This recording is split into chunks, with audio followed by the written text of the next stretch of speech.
Eu já ia começar a história que eu vou contar falando do português, mas eu lembrei que nos tempos de hoje a gente não pode fazer piada de português, né? Mesmo sendo o fato de que o lado meu que não é americano e alemão é português. Mas ainda assim não pode, né, fazer a piada. Então, vou fazer uma piada de polonês. Tinha um polonês chamado Manuel. E ele estava em casa e tocou o telefone, ele atendeu o telefone. E ele ouviu. Pedro Manuel, estou ligando de Portugal. Sua mãe está a falecer no hospital. Venha imediatamente para vê-la. E ele saiu desesperado.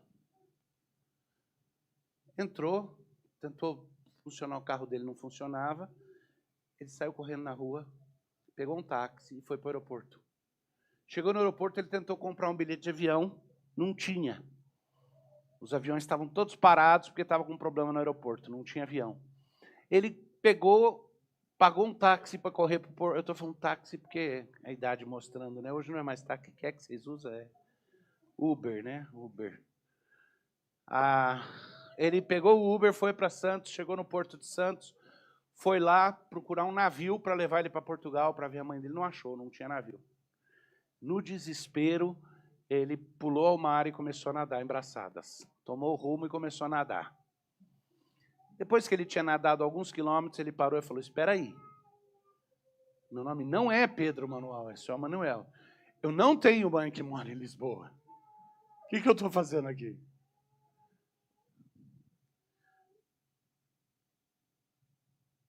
A gente não percebe que às vezes a gente está tão perdido quanto ele. A gente sai correndo que nem barata tonta, reage a uma situação e no desespero comete loucuras para de repente dizer, espera aí, não sou eu, não é isso, não é comigo, o que está acontecendo é diferente.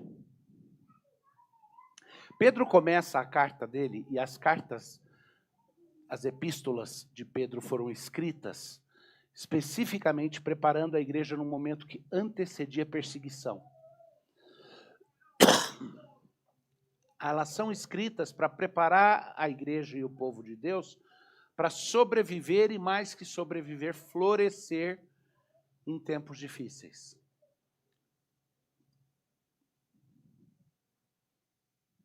Não é difícil entender, num horizonte um pouco mais limitado, que Jesus disse aos discípulos, vocês vão ser minhas testemunhas aqui, um pouco mais além, e mais além, e mais além.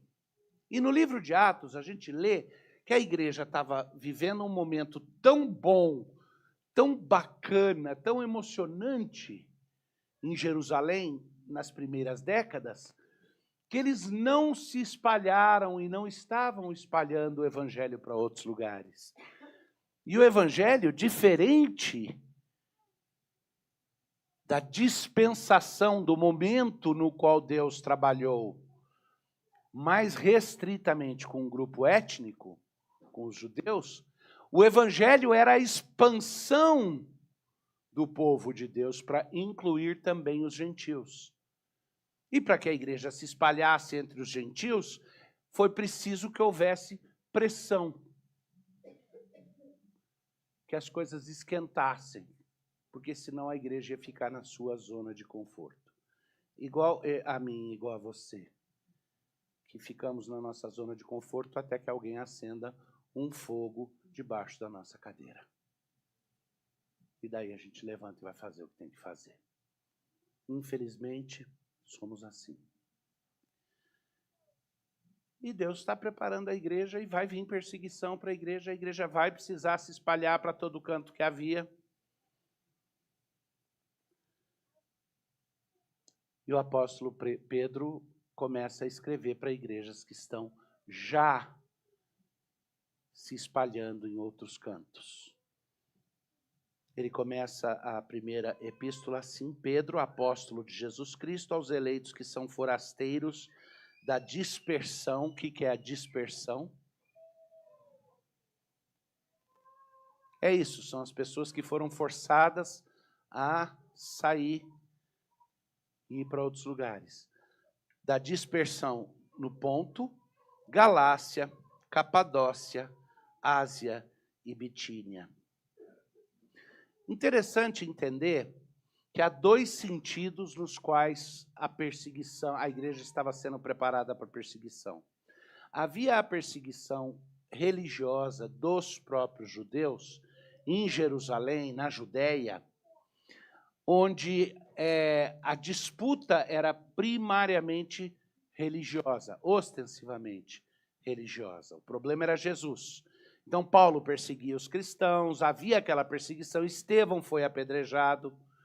Há um segundo momento de perseguição que acontece debaixo do Império Romano, em pouco tempo, e é para esse que a igreja está sendo preparada agora, e essa vai ser uma perseguição que vai ter um componente político muito forte na superfície. Mas, na verdade, ela é tão religiosa quanto a outra. Por quê? O componente político é que os cristãos são perseguidos no Império Romano porque se recusam a dizer que César é Deus. Na verdade, eles estão sendo perseguidos, mas é porque eles dizem que só Deus é Deus. Os judeus não diziam que César era Deus, mas até certo ponto foram deixados em paz, porque eles ficavam no canto deles. O problema é que os cristãos começaram a dizer que Deus era Senhor de todo o universo, que César estaria sujeito a Deus, que Deus estava acima. E isso cria um desconforto que parece político, mas na verdade não é. Na verdade, ele é uma luta teológica e espiritual. Me permita dizer que eu acho que hoje em dia nós estamos olhando para muitas das nossas lutas que acontecem na sociedade, a luta por domínio no mundo hoje, as lutas que tocam em pontos como a liberdade de expressão e outros direitos individuais dados pelo próprio Criador, concedidos pelo próprio Criador. A gente olha para essas coisas e a gente interpreta como se fosse uma luta política ou se ela fosse religiosa / política combinado. E a gente não percebe que ela é teológica, puramente teológica. Que é uma tensão binária Deus e ídolos. Que se você, eu vi ontem a citação, antes de ontem, assistindo com o Adriano uma entrevista, onde o entrevistado fez a referência a Blaise Pascal, que diz que o homem tem dentro dele um vazio no formato de Deus. Se ele não preencher com Deus, ele vai preencher com qualquer outra coisa. É uma forma poética que Pascal usava para descrever exatamente isso. É Deus ou ídolos. E isso é teológico. Esse é um ponto teológico. Então, a disputa hoje é uma disputa por quem vai ser Deus. Há pessoas que dizem Deus é Deus. Algumas, como eu, têm uma preferência.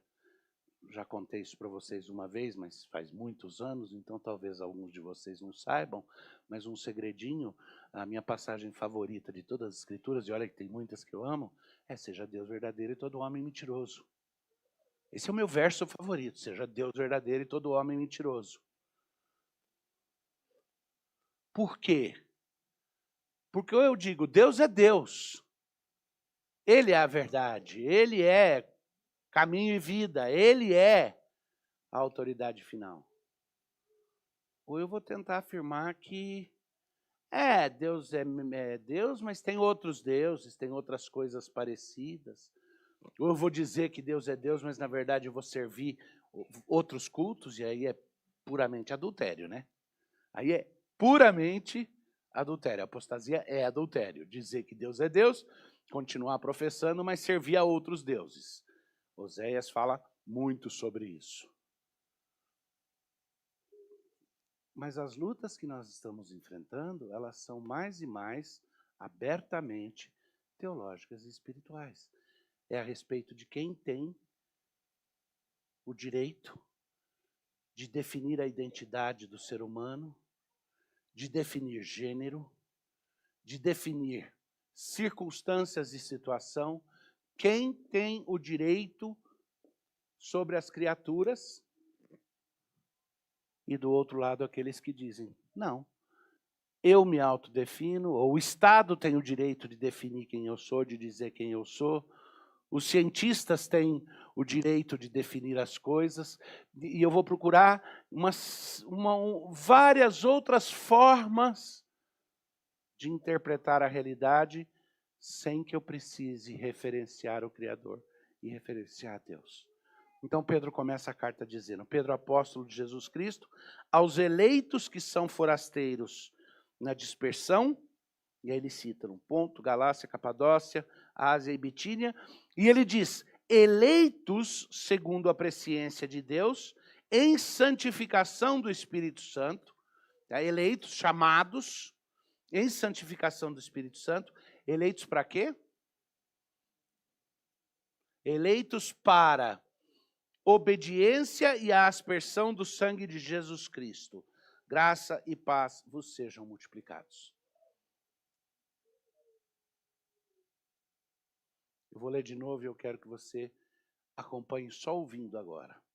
Pedro, apóstolo de Jesus Cristo, aos eleitos que são forasteiros na região da Grande São Paulo, na dispersão, aqueles que se reúnem também na IPP e em muitas outras igrejas e que são eleitos segundo a presciência de Deus Pai, em santificação do Espírito para obediência e a aspersão do sangue de Cristo.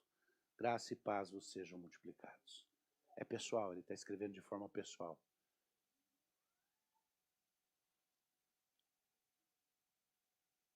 A primeira coisa que eu quero que fique marcada na sua cabeça hoje é, o que te define? Sua identidade? Em primeiro lugar, você é uma pessoa que foi eleita por Deus. Na santificação do Espírito Santo e na obra de Cristo, no sangue de Cristo. Seus direitos e deveres, supostamente, não são direitos e deveres da humanidade comum. São os direitos e deveres extraordinários de um povo eleito. Parte da nossa reclamação com o que acontece na nossa sociedade civil não é que pessoas que são eleitas não cumprem o mandado por qual foram eleitos. Eles têm mandato, mas não obedecem o mandado. Não é isso? Pois também é verdade conosco, nós fomos eleitos para coisas específicas. E nós fomos eleitos, santificados pelo Espírito e salvos em Cristo para coisas específicas. Quais são essas coisas específicas? Está listado aí. Obediência, a aspersão do sangue de Cristo, a obra de santificação do Espírito Santo, são os métodos que Deus usa para produzir o que em nós? Obediência. É a obediência que Ele quer. A obediência de corações totalmente entregues e conscientes do porquê. Porque se o Rinaldo ou a Cláudia virarem para o Benjamin e disserem, pega aqui essa nota e vai lá e põe no gasofilácio, e ele virar e falar, não quero, não vou. Ele vai estar sendo desobediente. E ao estar sendo desobediente, ele está perdendo o privilégio de aprender generosidade com papai e mamãe, a custo zero para ele, porque não está sendo tirado dele. E a analogia é essa, fomos eleitos para a obediência. Mas ele continua, ele diz assim, bendito o Deus e Pai de nosso Senhor Jesus Cristo, que segundo a sua muita misericórdia, nos regenerou, e aí ele especifica, regenerou para alguma coisa. Então vamos lá, eleitos para a obediência. Ele nos regenerou, ele vai começar a desenvolver, desempacotar o que ele falou primeiro. Então ele vai dizer, fomos regenerados para quê? Para uma viva esperança. A ressurreição de Cristo dita que eu sou herdeiro de uma viva esperança. Eu fui eleito para a obediência e como dotação para que eu pudesse cumprir o meu mandado, eu recebi, em primeiro lugar, uma viva esperança. Eu fui regenerado por uma viva esperança. Qual é essa viva esperança?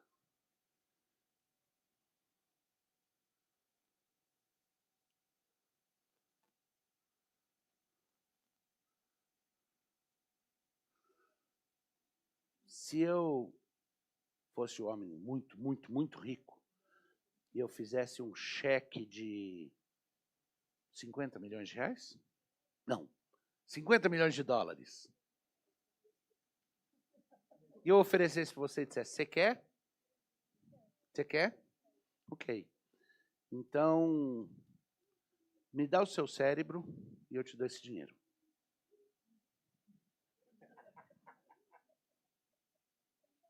Por que não?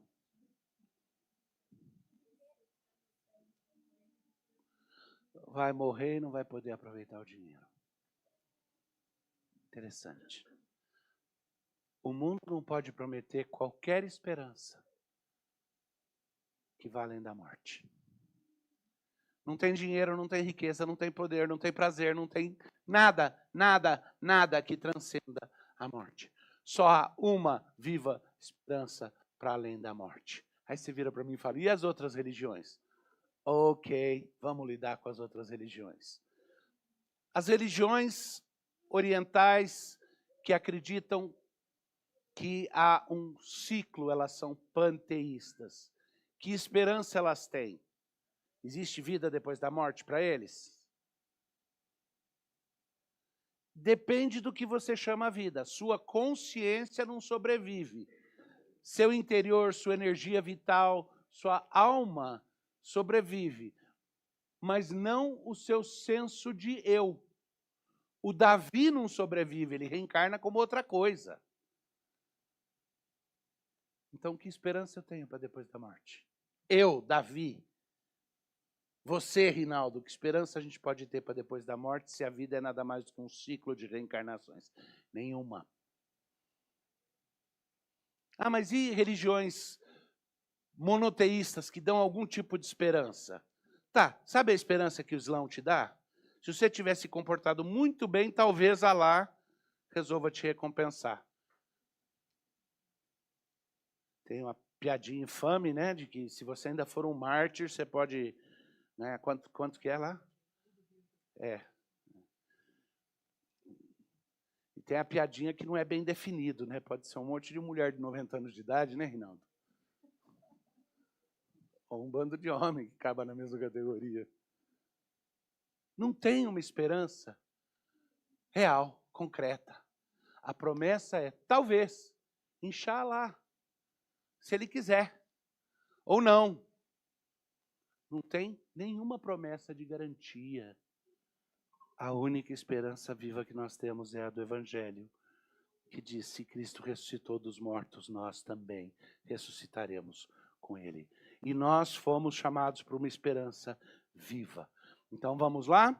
Eleitos para a obediência, ele nos regenerou para uma viva esperança, e ele continua no versículo 6, para uma herança incorruptível. Não é só a esperança de que a morte não é o fim, mas é a garantia de que eu receberei uma herança que, como filho, eu começo a aproveitar desde já enquanto estou crescendo. E um dia se torna minha herança incorruptível, sem mácula, imarcessível. Tá? O que significa isso? Ela não estraga, não apodrece, ninguém pode tirar de mim. Eleitos para a obediência, regenerados para uma viva esperança, para uma herança incorruptível. E aí ele continua, olha só, versículo 4, para uma herança incorruptível, sem mácula, imarcessível, reservada nos céus para vós outros, que sois guardados pelo poder de Deus mediante a fé, para a salvação preparada para revelar-se no último tempo. Então aí ele acrescenta guardado, preservado, né? Você tem alguns conceitos bem interessantes. Chamado, que é eleito, chamado para obediência, alimentado com uma esperança viva, garantidos por uma herança que não pode ser corrompida e guardados pelo poder do próprio Deus, mediante a fé.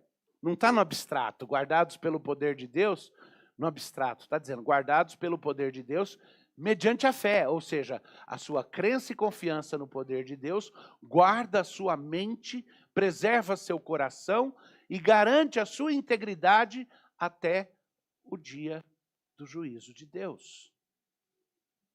Esse guardado aí é guardado no sentido não de ausência de conflitos. Pedro está escrevendo para a gente que em breve vai estar enfrentando grandes conflitos. É guardados firmes no poder de Deus mediante a fé. Preservados para a salvação. Tá? É transitivo, é preservado para a salvação que vai se revelar no último tempo. Por isso, Pedro diz, e é interessante que ele começa falando vocês, e agora ele vai se incluir junto. Ele fala, nisso exultais. Nisso vocês regozijam. Embora no presente, por um breve tempo, se necessário, sejais contristados por várias provações. Que razão eu tenho para dobrar a aposta, para não me desesperar e para exultar, levantar o meu espírito em momentos como esse, a respeito do qual falávamos agora há pouco antes do culto. No meio dessas situações, que base eu tenho para exultar? Eu tenho o fato de que eu fui eleito para a obediência, e Deus manda exultar na presença dele. De que eu fui chamado para uma esperança viva, eu tenho a garantia, não só de que Deus vence no final, mas de que eu venço com ele. Porque ele me amou e me deu uma herança que não pode ser tirada de mim e que não se estraga. E, portanto, eu, em fé, sei que estou preservado e guardado para a salvação. Essa é a base que eu tenho para exultar, mesmo que hoje eu sofra. Mesmo que hoje eu esteja contristado. Porque uma vez confirmado o valor da vossa fé, muito mais precioso do que o ouro perecível, mesmo apurado por fogo, redunde em louvor, glória e honra na revelação de Jesus Cristo. Por que eu exulto? Vou explicar. Você exulta porque você vai levando os tapas e você fala, está muito gostoso. Você gosta de sofrer. Exulta porque... Não, exulta porque sabe que vai produzir peso de glória, que vai produzir glória a Deus. Que esse sofrimento não é sem razão, não é sem sentido, porque você entende, preste atenção, que uma vez confirmada a sua fé, que é muito mais preciosa que ouro, isso vai redundar em louvor, glória e honra para Cristo Jesus.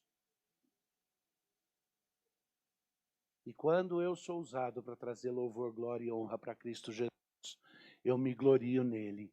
Então eu experimento, eu participo dessa glória, dessa honra. E aí ele especifica no versículo 8, a quem não havendo visto, há mais, no qual não vendo agora, mas crendo, exultais com alegria indizível e cheia de glória, obtendo o fim da vossa fé, a salvação da vossa alma. Eu não sei se você consegue perceber como ele fecha um círculo completo aqui. Ele volta para o ponto de partida do nosso chamamento, da nossa eleição.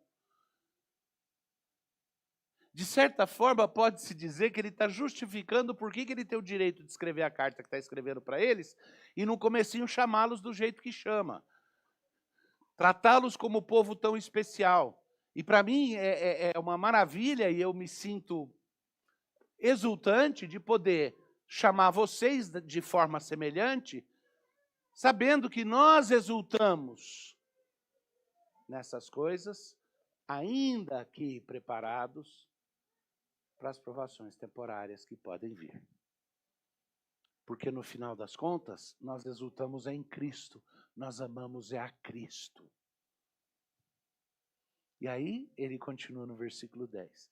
Foi a respeito dessa salvação que os profetas indagaram e inquiriram, os quais profetizaram acerca da graça a vós outros destinada. E agora eu quero que você preste bem atenção, especialmente as pessoas aqui que ou já foram filhos ou filhas, ou que têm filhos ou filhas. Quem nunca foi filho ou filha e não tem filho ou filha, por favor, tampa os ouvidos e não me ouve. A virada que aprofunda aqui deveria nos surpreender. Porque nesse círculo perfeito que ele fez, ele vai agora ilustrar. E ele diz assim: entenda que aqueles que foram usados como profetas para anunciar essa salvação que hoje vocês têm, os quais profetizaram acerca da graça a vós outros destinada, investigando atentamente qual a ocasião ou quais as circunstâncias oportunas indicadas pelo Espírito de Cristo, que neles estava, está falando dos profetas do Velho Testamento, ao dar de antemão testemunho sobre os sofrimentos referentes a Cristo e sobre as glórias que o seguiriam.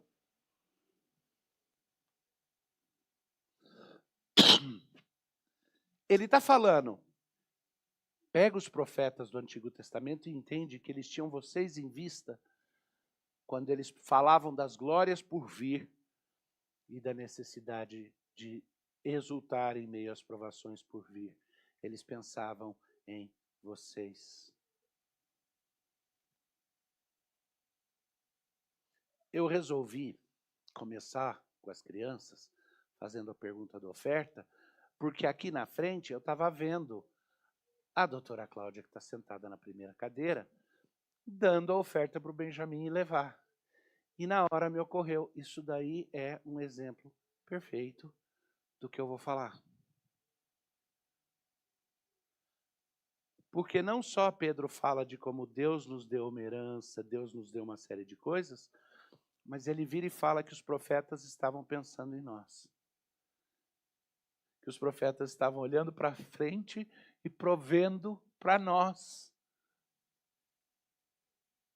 força para os tempos difíceis, esperança e promessa.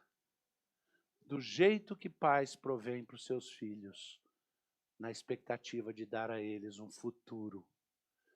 Só que a provisão que nós como pais podemos dar para os nossos filhos, ou que os nossos pais nos deram como filhos, são provisões passageiras. Elas duram, às vezes mais, às vezes menos, às vezes quase nada. Mas a provisão que Deus deu através dos profetas é a força e o encorajamento que nós precisamos. Porque escuta aqui o último versículo que eu vou tratar hoje. 12. A eles foi revelado que não para si mesmos, mas para quem? Mas para vós outros ministravam as coisas que agora vos foram anunciadas por aqueles que pelo Espírito Santo enviado do céu vos pregaram o Evangelho. Coisas essas que quem gostaria muito de conseguir entender, que anjos anelam perscrutar. Vocês estão entendendo o que está falando aí? Está dizendo que aqueles que Deus levantou como profetas para vos anunciarem a palavra, para nos darem as promessas do Evangelho, aqueles que Deus levantou como pregadores do Evangelho, que são os apóstolos, Pedro está entre eles, para que fossem testemunha e recebessem o Espírito Santo que veio do céu e testificassem a respeito de Cristo, o fizeram para garantir os herdeiros. Com certeza, tem dia que você sai de casa para trabalhar e o pensamento na esposa e nos filhos existe, está presente, mas não é o primeiro foco. Você está pensando, eu preciso ganhar dinheiro, eu preciso fazer isso, eu preciso produzir. Mas em alguns momentos eu sei que você fala, eu preciso produzir mesmo que não esteja com vontade, porque tem minhas crianças e minha esposa, porque tem família, porque tem outras pessoas. Há momentos nos quais isso nos salta à memória, aos olhos. Ele está enfatizando que no plano maravilhoso de Deus, dentre as muitas coisas que foram reveladas aos profetas, aos pais e aos próprios apóstolos e pregadores, porque aqui ele incluiu os que receberam o Espírito Santo ali, dentre os quais está ele, e eu ouso dizer o que Deus continua entregando através daqueles que pregam e proclamam a palavra cheios do Espírito Santo. É parte da herança que te foi prometida. É parte do seu direito como filhos. E é feito para que vocês, como filhos, tenham a provisão até o dia em que a herança se complete. E você passe a administrá-la por conta própria. Tá? Ele vai desenvolver mais isso na epístola. E ele vai desenvolver o que esse preparo tem de implicações. Mas o que eu queria compartilhar hoje com vocês é essa base. Eu vou terminar lendo de novo com vocês a partir do versículo 10. Então, lembra comigo, tá? Eleitos, chamados para obediência, recebendo dele uma viva esperança, uma herança incorruptível, a garantia de que somos guardados e a ordem para exultar, mesmo que hoje experimentemos provações, porque a confirmação da nossa fé vai resultar em louvor, honra e glória para Cristo, em quem nós exultamos. Ele é a nossa alegria. E aí ele diz, foi a respeito dessa salvação que os profetas indagaram e inquiriram, os quais profetizaram acerca da graça a vós outros destinada, investigando atentamente qual a ocasião ou quais as circunstâncias oportunas indicadas pelo Espírito de Cristo, que neles estava, ao dar de antemão testemunho sobre os sofrimentos referentes a Cristo e sobre a glória que os seguiriam.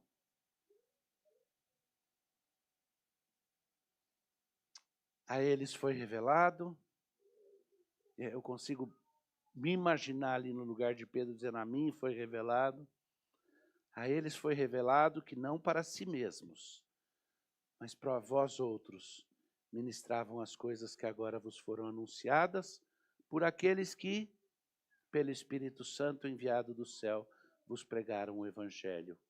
Coisas essas que anjos anelam perscrutar. Vocês sabem o que quer dizer essa última frase? Anjos anelam perscrutar? Os anjos do céu gostariam de poder pregar ou entender o Evangelho. Eles entendem a Deus, eles obedecem a Deus, mas eles não compreendem o Evangelho. Anelam perscrutar, gostariam de conseguir entender de forma completa. Eles sabem o que é, sabem muito bem. Eles não experimentam essa redenção. Os anjos que caíram são irredimíveis e os anjos que permaneceram em retidão nunca caíram. Que Deus abençoe vocês.